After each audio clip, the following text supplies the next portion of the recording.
تو صاحب یہ تو سب آؤٹ ڈور باتیں تھیں، اب کچھ انڈور ہو جائے.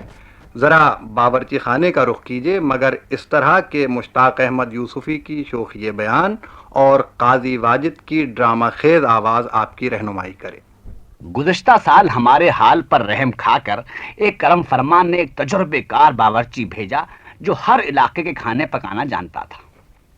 ہم نے کہا بھائی اور تو سب ٹھیک ہے، مگر تم 7 مہینے میں 10 ملازمتیں چھوڑ چکے ہو، یہ کیا بات ہے؟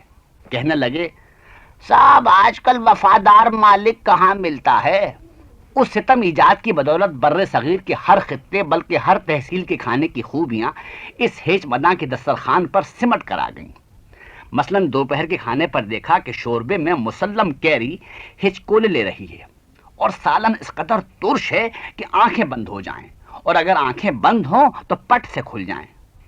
پوچھا تو انہوں نے آگاہی بخشی کہ دکن میں روسا کھٹا سالن کھاتے ہیں، اور ہم یہ سوچتے ہی رہ گئے کہ اللہ جانے بقیہ لوگ کیا کھاتے ہوں گے.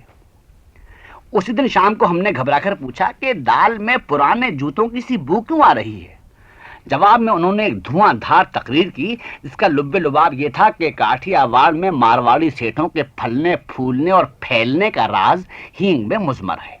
اور دوسرے دن جب ہم نے دریافت کیا کہ بندے خدا یہ چپاتی ہے یا دسترخوان، تو ہنس کر بولے کہ وطن معلوف میں روٹی کے حدود اربع یہی ہوتے ہیں.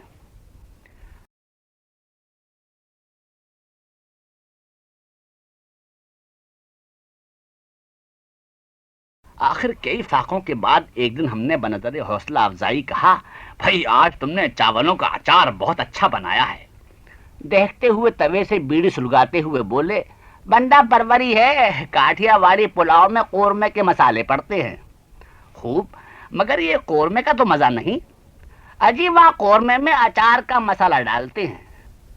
پھر ایک دن شام کے کھانے پر مرزا نے ناک سکوڑ کر کہا میاں کیا کھیر میں کھٹملوں کا بگھاڑ دیا ہے.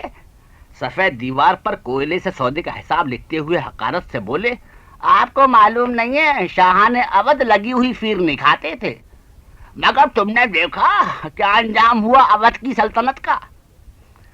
مختصر یہ کہ 1.5 مہینے تک وہ صبح و شام ہمارے ناپخت ذوق و ذائقے کو سنوارتا اور مشروبات و معقولات سے وسیع المشربی کا درس دیتا رہا.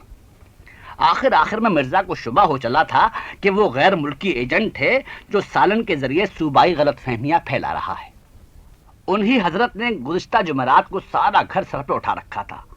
ہم نے بچی کو بھیجا کہ اس سے کہو کہ مہمان بیٹھے ہیں، اس وقت سل کھوٹنے کی ضرورت نہیں ہے. اس نے کہلا بھیجا ہم انہیں مہمانوں کی تواضع کے لیے سل پر کبابوں کا قیمہ پیس رہے ہیں. تھوڑی دیر بعد ہم نے کباب منہ میں رکھا تو محسوس ہوا گویا چٹپٹا ریگمال کھا رہے ہیں، اور ہمیں رہ کر مرزا پہ رشک آنے لگا کہ وہ مصنوعی بتی سی لگائے بے خبر بیٹھے کھا رہے تھے اور ہماری طرح کرکرا محسوس کر کے لال پیلے نہیں ہوئے. صبح تک سب کو پیچش ہو گئی، صرف ہمیں نہیں ہوئی. ہمیں اس لیے نہیں ہوئی کہ ہم پہلے ہی اس میں مبتلا تھے. یہ بات نہیں کہ خدا نخواستہ ہم بیماری اور موت سے ڈرتے ہیں، ہم تو پرانی چال کے آدمی ہیں، اس لیے نئی زندگی سے زیادہ خوف کھاتے ہیں.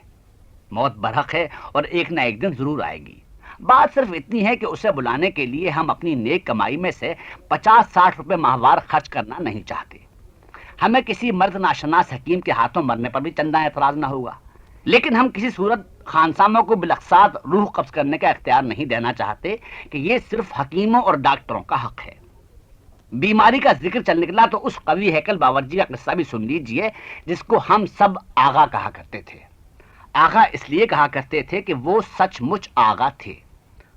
ان کا خیال آتے ہی معدے میں مہتابیاں سے جل اٹھتی ہیں.